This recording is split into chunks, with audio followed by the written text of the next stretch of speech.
벌써 5월 달이고 또 5월은 가정의 달이기도 합니다. 하나님이 천지를 창조하시고 제일 먼저 이루어 주신 것이 가정이지요. 아담을 만드시고 혼자 사는 것이 안쓰러워서 돕는 배필로 하와를 만들어 주셨습니다. 그래서 둘이 가정을 이루고 살게 하셨습니다. 하나님이 직접 만들어 주신 가정, 그래서 가정은 참 중요하고 소중합니다. 우리 교회도 많은 가정들이 있어서 얼마나 감사한지 모릅니다. 그리고 또한 의미에서 보면 우리는 후나바치 교회라고 하는 그리스도 안에서 또 하나의 커다란 가정을 이루고 있는 줄로 믿습니다. 그래서 우리 원로 장로님들로부터 시작해서 교회 안에는 어른들이 있고, 그리고 또 중년들도 있고, 또 청년들도 있고, 또 학생들도 있고, 또 아이들도 있으니 얼마나 아름답고 행복한 가정인지 모릅니다. 이 교회 안에는 늘 아이들이 뛰어놀고 아이들의 울음소리가 있어야 교회는 행복한 겁니다. 그래서 아이들이 막 뛰어놀고 아이들이 좀 웃음소리, 울음소리가 들리고 그래도 그 소음이라고 생각하면 안 돼요. 그게 얼마나 행복한 소리인지 몰라요. 그러니까 우리 교회 안에서 아이들이 마음껏 뛰어놀 수 있도록 여러분들 배려해 주시고 또 많이 이뻐해 주시기를 바랍니다. 오늘 본문에 있는 내용은 자녀와 부모의 이야기가 오늘 성경에 기록되어 있습니다. 이 1절에 보면 자녀들아 하면서 자녀들을 향해서 주목하고 이야기를 해주신 겁니다. 뭐라고 그랬습니까? 주 안에서 부모에게 순종하라, 이것이 옳다라고 말씀하십니다. 옳은 일이라고 하는 것은 바른 일이라고 하는 것이죠. 그리고 사람이 살아가면서 마땅히 해야 될 일이다라고 하는 것을 말씀해 주고 있습니다. 그렇다면 사람이 살아가면서 사람답게 살고 옳고 바르게 살아가는 일이 무엇이냐? 오늘 성경은 이렇게 이야기합니다.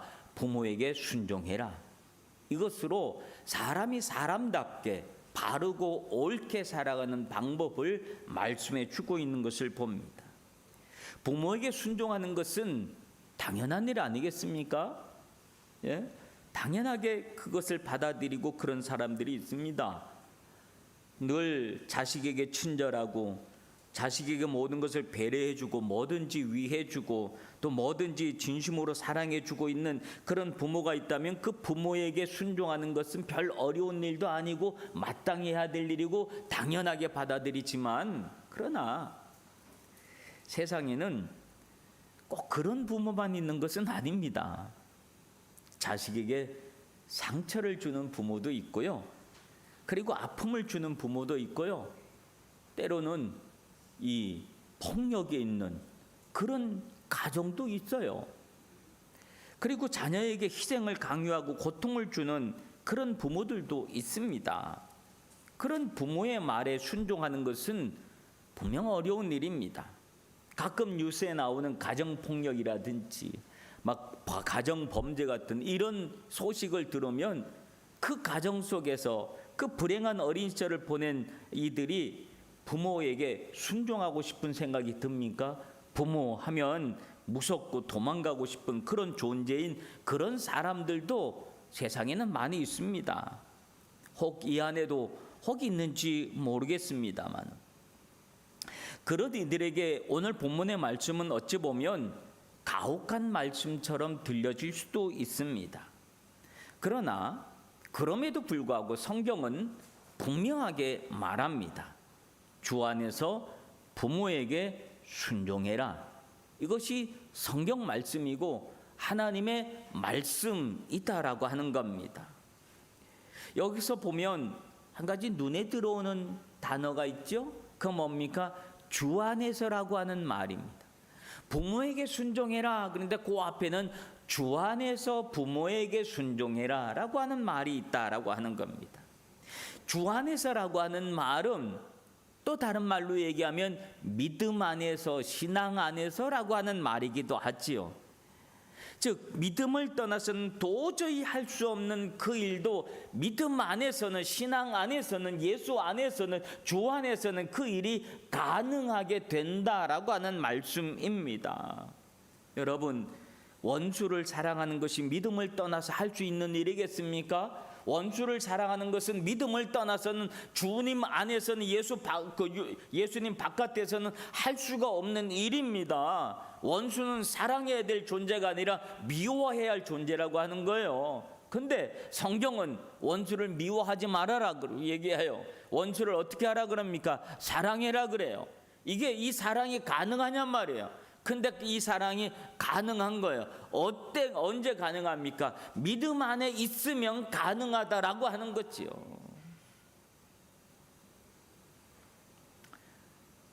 아무리 내가 많이 배우고 좋은 직장에 다닌다 해도, 좋은 인격을 가졌다 할지라도, 좋은 교양을 갖췄다 할지라도, 믿음을 떠나서는 원수 사랑하는 것은 불가능한 일입니다.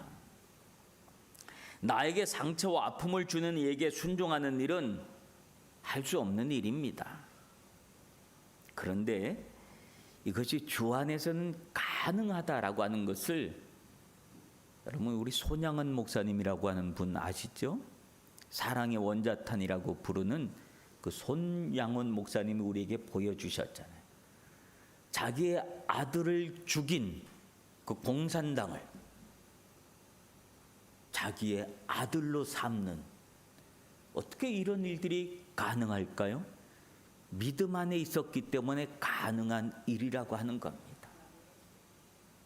주 안에 있으면, 우리가 예수 안에 있으면 비로소 인간 본연의 자리로 다시 돌아올 수 있다라고 합니다. 하나님이 나를 창조한 그 본래의 자리로 우리가 믿음 안에 있으면 돌아올 수 있다라고 하는 거예요. 그래서 나를 낳아준 부모가 나에게 아픔과 상처를 주었다 할지라도 그에게 순종하는 것이 옳은 일이라고 성경이 그렇게 말씀하고 있기 때문에 그 말에 순종할 수 있는 그런 일들이 생겨나게 되는 줄로 믿습니다. 사람은 옳은 일을 하면서 살아야 합니다. 그래야 하나님이 기뻐하십니다. 우리들은 근본적으로 다 하나님의 자녀들이잖아요. 우리 하나님 아버지께서 우리에게 좋은 일을, 옳은 일을 하면서 살아가라고 말씀하시는 거예요. 그러면 우리는 그 말씀에 순종해야 할 줄로 믿습니다. 왜냐하면 하나님은 우리가 보이지 않는 존재이지만, 그러나 육신의 부모는 보이는 존재라고 합니다. 그래서 하나님을 아버지라고 부르게 한 것은 참 여기 신령한 진리가 있는 거죠. 오묘한 진리가 있는 거죠. 우리 눈에 보이는 육신의 아버지, 부모에게 순종하는 것이 곧 하나님에게 순종하는 것이다라고 하는 것을 가르쳐 주기 위함이라고 하는 것이지요. 그래서 우리가 눈에 보이지 않는 하나님의 말씀을 듣고 아멘하고 그렇게 하는 것처럼 눈에 보이는 그 부모에게 그렇게 순종하며 살아라. 이것이 옳은 일이다. 믿음 안에서, 주 안에서 그렇게 해라 라고 주님은 오늘 말씀하시는 줄로 믿습니다. 그런데 성경은 여기서 멈추지 않냐고 한 걸음 더 나아갑니다. 어떻게 더 나아갑니까? 2절에 보면 내 아버지와 어머니를 공경해라. 이것은 약속 있는 첫 계명이다 라고 말합니다. 자, 부모에게 순종해라라고 하는 단계에서 어느 단계로 한 걸음 더 나갑니까? 공경의 단계로 갑니다. 자, 옳은 일이다 해서 한 걸음 더 나가서 어디로 갑니까? 이것은 계명이다라고 하는 단계로 한 걸음 더 나아갑니다. 여러분, 계명하면 우리가 얼른 떠올려지는 게 십계명을 생각하잖아요. 그렇죠? 자, 십계명에서 보면 자, 1부터 4계명까지는 하나님과 우리와의 관계의 계명이에요.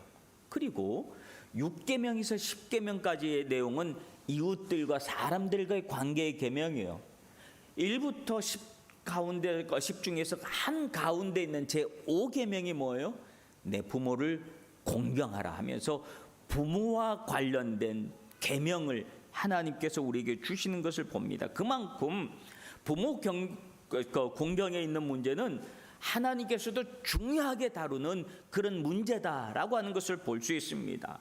그래서 성경에서는 많은 부분들에 대해서 부모 공경에 대한 말씀을 해주고 있는 것을 봅니다.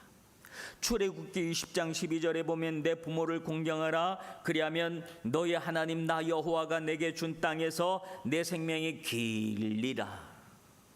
레위기 19장 3절에 보면 너희 각 사람은 부모를 경외하고 너희 안식일을 지키라 나는 너희 하나님 여호와이니라.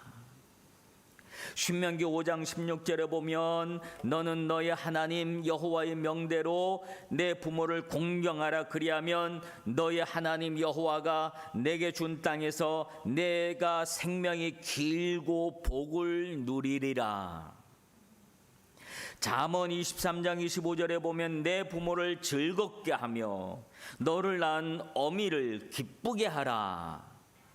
고린도전서 4장 15절에도 그리스도 안에서 1만 스승이 있을 때 아비는 많지 않다. 얼마나 많은 성경 구절에서 부모를 공경하라고 말씀해 주고 있는지 모릅니다. 여러분, 순종과 공경은 어떤 차이가 있을까요? 순종은 우리가 그냥 행하면 되는 겁니다. 말씀을 듣고 너 이거 해라 그러면 알겠습니다 하면 되는 거예요. 근데 좀 듣기 싫은 이야기도 순종해야지 그럼 알았어요 그리고 하면 되는 거예요. 이게 그냥 순종이에요. 듣고 따르는 거 순종이잖아요. 근데 공경은 뭘까요? 그 안에 마음이 담겨 있는 게 공경입니다. 마음을 담지 않으면 공경이 되질 않아요. 마음을 담지 않으면. 그래서 우리는 마음을 담아야지 돼요. 마음이 담긴 공경을 해야지 된다니까. 이것 좀 해라. 그러면 네 알겠습니다. 공경하는 사람은 말도 공손합니다. 말도 그렇게 하겠습니다 하고 말도 부드럽게 합니다.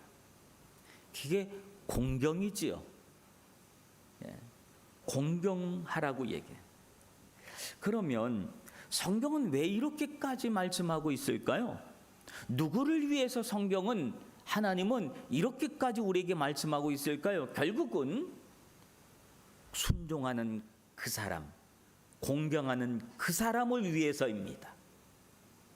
하나님은 누구를 위해서라기보다도 사실은 순종하고 있는 그 아들, 그 자녀, 그 딸을 위해서 하나님께서는 그렇게 말씀하고 계신 줄로 믿습니다. 왜요? 3절에 보면 그렇게 하면 네가 잘되고 땅에서 장수하리라.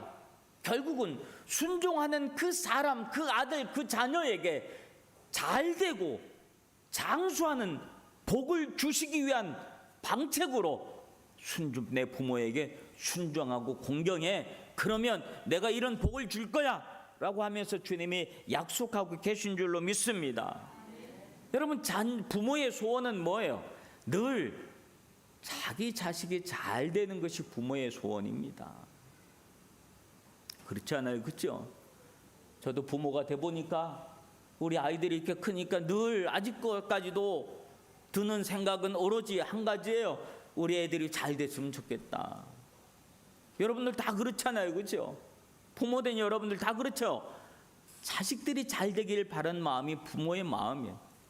여러분, 우리는 하나님 앞에 어떤 존재예요? 하나님의 자녀잖아요. 하나님은 하나님의 자녀된 우리들이 잘 되는 것을 하나님은 원하고 계시는 줄로 믿습니다. 하나님의 자녀된 우리가 가난하고 병들고 아프고 이런 모습으로 살아가는 거 하나님이 원하실까? 아니라고 하는 거예요. 하나님은 당신의 자녀들이 힘겹게 살아가는 삶을 원치 않는 거예요. 당신의 자녀들이 건강하게 살았으면 좋겠는 거예요. 당신의 자녀들이 잘 됐으면 좋겠습니다. 하나님은 당신의 자녀들이 이 땅에서 풍요로운 삶을, 행복한 삶을 살아가기를 하나님께서도 원하고 계시는 줄로 믿습니다. 그래서 그렇게 살아갈 수 있는 방식으로 하나님이 하신 말씀은 부모 순종, 부모 공경, 이런 것이었다라고 하는 말씀입니다. 근데 성경에서는 어떤 부모라고 말하지 않아요.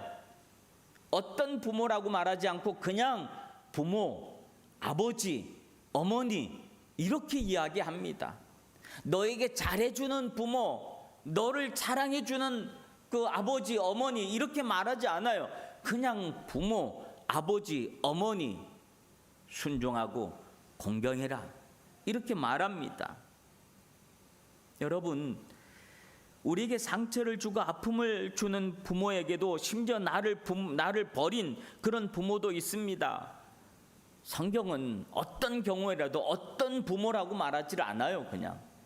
그냥 나를 낳아준 부모라고만, 아버지라고만, 어머니라고만 말하고 있다는 사실을 여러분 기억하시길 바랍니다. 그래서 그 부모에게 순종하고 공경할 수 있는 여러분들 되시길 바랍니다. 하나님도요, 우리가 아버지 하나님 있잖아요, 그죠?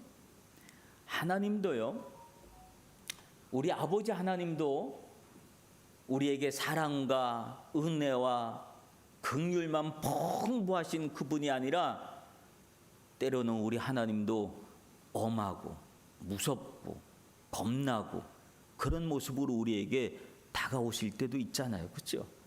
아유, 하나님이 무서워 죽겠어. 그런 분들도 있잖아요. 하나님도 우리에게 가끔 그런 모습을 보여주실 때가 있어요. 심지어 하나님도요, 자기 자식을 버렸어요. 언제요? 예수 그리스도 당신의 독생자를 십자가상에서 버렸어요. 당신의 독생자가 십자가에서 뭐라고 부르셨어요? 나의 하나님, 나의 하나님, 어찌하여 나를 버리시나이까? 이렇게 부르짖었는데 하나님은 그 부르짖음에, 당신의 아들의 부르짖음에 끝까지 외면했다고요. 죽음의 자리로 끝까지 몰고 갔다고요. 자식을 죽인 거 아니에요. 그런 부모의 모습이었어요, 하나님도. 그런데 우리는 알잖아요. 그 하나님 왜 그러셨는지 우리는 알잖아요. 그 의미를 알잖아요. 우리의 부모가 가끔은 우리에게 아픔을 주고 슬픔을 주고 고통을 주고 그럴 때가 있어서 이해가 되지 않는 때도 있지만, 그러나 그 자녀가 또다시 부모가 돼서 보면 그때 왜 그랬는지 나중에 깨닫게 되잖아요. 그런 것처럼 말이죠. 그래서 하나님은 우리를 잘 되게 하기 위해서 하나님은 계명을 통해서라도 우리의 부모를 공경하라고 말씀하고 있는 그 아버지 하나님의 마음을 헤아릴 수 있는 우리 모두가 되시길 간절히 바랍니다. 그리고 또 중요하게 이 말씀을 하십니다. 아비들에게 말하는 겁니다.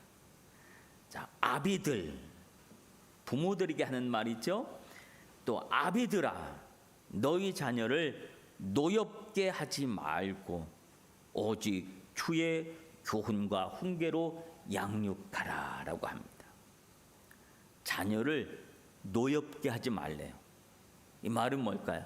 자녀를 화나게 하지 말아라 라고 하는 말이에요. 부모가 들어야 하는 말씀이죠. 특별히 부모 중에서도 아버지 된 이들이 들어야 되는 말씀입니다. 아버지들 손 들어봐요. 아버지들 손 들어봐. 우리 젊은 아버지도 손 들고 아버지들 손 들어봐. 아버지들이 들어야 되는 말이에요. 아버지들이 들어야 될 말. 자녀를 노엽게 하지 말아라. 화나게 하지 말아라. 성경에서는요, 한 가정의 축복의 그 제사장으로서, 축복의 전달자로서 아버지를 택했습니다. 그래서 하나님은 아버지를 축복의 통로로 하나님은 삼으셨어요. 그래서 아버지의 기도가 얼마나 중요한지 몰라요. 아버지들은 가정에서 아이들 손 얹고 머리에 손 얹고 늘 기도해 주시길 바랍니다. 아버지는 머리에 손 얹을 수 있어요. 기도해 주시길 바랍니다. 그런데 이 축복의 전달자로서 중요한 점이 화나게 하지 말아라, 우리 자녀들을. 왜냐하면 화가 난 자녀들은 부모의 말을 듣지 않기 때문에 그렇습니다. 여러분, 축복의 전달자로서의 아버지, 즉 부모의 말을 아이들이 더 이상 듣지 않는다면 그 무슨 소용이 있겠습니까? 아무리 좋은 말을 해주어도, 아무리 축복된 말을 해주어도 아이들이 그 말이 들리지 않고 듣지 않으면 아무 소용이 없는 겁니다. 부모들이 자녀를 화나게 하는 가장 큰 이유가 뭘까요? 그거는 잔소리예요, 잔소리. 잔소리가 아이들을 화나게 하는 가장 큰 이유예요. 우리 청년들, 우리 생각해 보면 어때? 부모님들에게 말이 안 들릴 때 언제요? 잔소리죠. 잔소리 시작하면 또 시작한다 그러고 일단 귀를 막어. 귀를 막고 그다음부터 말을 안 들으려고 그래. 아무리 좋은 말을 해줘도 그 말이 마음속에 들리지 않고 귀를 막아버리고 마음을 닫아버립니다. 그래서 가장 중요한 방법이 뭐냐면 아이들, 자녀들의 이야기를 들어주는 게 참 중요한 겁니다. 들어줘야 돼요. 자녀들의 이야기를 듣고 무엇을 힘들어하고 있는지를 알고 그것에 공감해 주어야 자녀들은 부모가 해주는 말을 그때부터 듣기 시작한다는 거예요. 좋은 대화법에 대해서 이런 몇 가지 원칙이 있다고 합니다. 첫 번째는 자녀와의 대화를 할 때 화난 얼굴로 있지 말고 미소 띈 얼굴로 있으라. 미소를 띤 얼굴. 그 다음에 자녀들의 말을 들어주려는 열린 마음을 가지고 있어라. 그리고 자세가 중요한데요. 자세를 이렇게 하지 말라. 엄하게 이렇게 하지 말고 상체를 약간 앞으로 당겨서 얼굴을 좀 약간 가까이 하고 들으려는 자세를 가지고, 그리고 또 하나는 가벼운 타치를 해주는 게 좋다는 거예요. 손을 살짝 잡아준다든지 어깨를 살짝 잡아준다든지 가볍게, 너무 무리하게 하면 그것도 부담되니까 살짝 터치해 주는 게 좋다는 거예요. 그리고 눈을 마주치고, 그리고 아이들이 하는 말에 리액션이 있어야지 돼. 고개를 끄덕끄덕 해줘야지 돼. 그래야 아이들은 엄마가, 아빠가 내 말을 듣는구나 라고 하는 마음이 들기 시작하는 거예요. 우리 자녀들 어때요?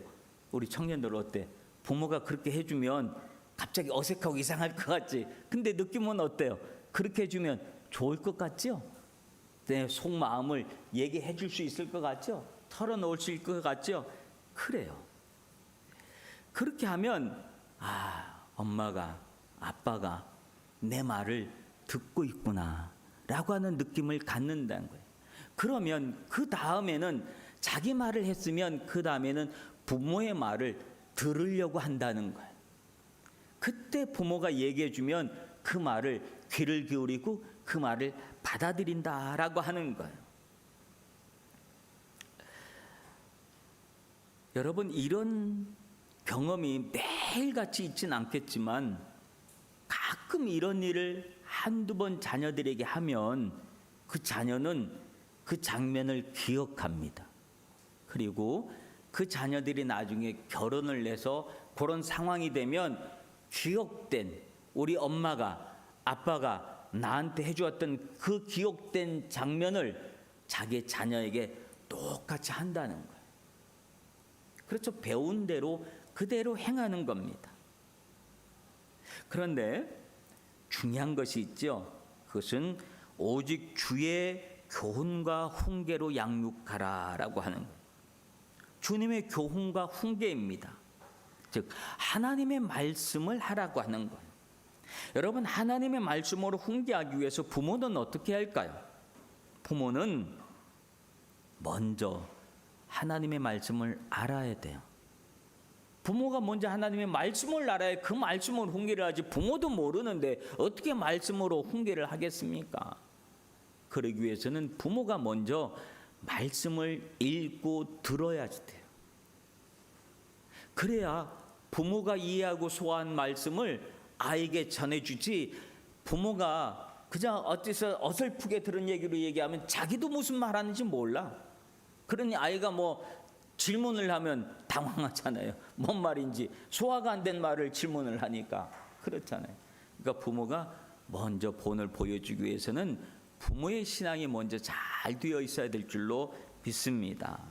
그래야 아이들은 부모에게서 본 그대로 보고 나중에 또한 그렇게 자기의 자녀들에게 그렇게 하게 되는 줄로 믿습니다. 사랑하는 성도 여러분, 5월 가정의 달이자 어린이 주일을 맞이하여서 우리 교회 안에 어린아이들이 많지는 않지만 크게 보면 이 자리에 있는 우리 모두는 다 하나님의 자녀들입니다. 우리의 나이에 상관없이 하나님 앞에 우린 다 하나님의 자녀들인 줄로 믿습니다. 그러므로 하나님의 자녀된 우리들이 하나님의 말씀을 들어야 되는 거예요. 자녀들아, 이 말씀을 하나님의 자녀된 그 마음으로 이 말씀에 아멘 해야 합니다. 그래야 이 말씀을 오늘 듣고 그 말씀이 나에게 복이 되어지는 줄로 믿습니다. 어찌 보면 이 말씀을 보면 이미 어른이 되어 있고 부모님 다 돌아가셔서 안 계신 분들도 있지만 그럼에도 불구하고 우리는 하나님의 말씀이라고 하는 거예요. 우리 교회 안에는 또 영적인 부모가 있고 그래서 영적인 부모에게 순종하고 공경하라고 하는 이 말씀으로도 우리가 아멘 할 수 있어야 할 줄로 믿습니다.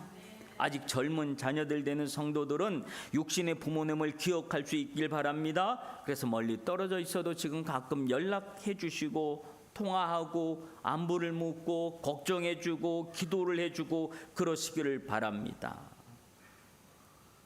아직 어린 자녀를 두고 있는 부모된 여러분들은 자녀들을 노엽게 화나게 하지 말고 하나님의 말씀의 교훈과 훈계로 자녀들을 위하여 기도해 주고 하나님의 말씀을 잘 들려주시기를 바랍니다. 그래서 온 교우들이 무엇보다도 건강하고 또 행복한 삶을 살게 되어서 오늘 말씀에 있는 것처럼 내가 땅에서 잘 되고 땅에서 장수하는 복을 받아 누릴 수 있는 우리 후나바시교회 모든 성도들 되시길 주님의 이름으로 축원합니다. 기도하겠습니다. 부모에게 순종과 공경을 통하여 하나님 보시기에 옳은 일과 계명을 잘 지킬 수 있도록 허락하여 주시옵소서. 우리 자녀들을 노엽게 하지 아니하고 주님의 말씀과 교훈으로 훈계하며 우리 모두가 거룩한 하나님의 자녀로서 그리고 하나님 나라의 백성으로 잘되고 건강한 성도들이 될 수 있도록 축복하여 주시옵소서. 예수님 이름으로 기도하옵나이다.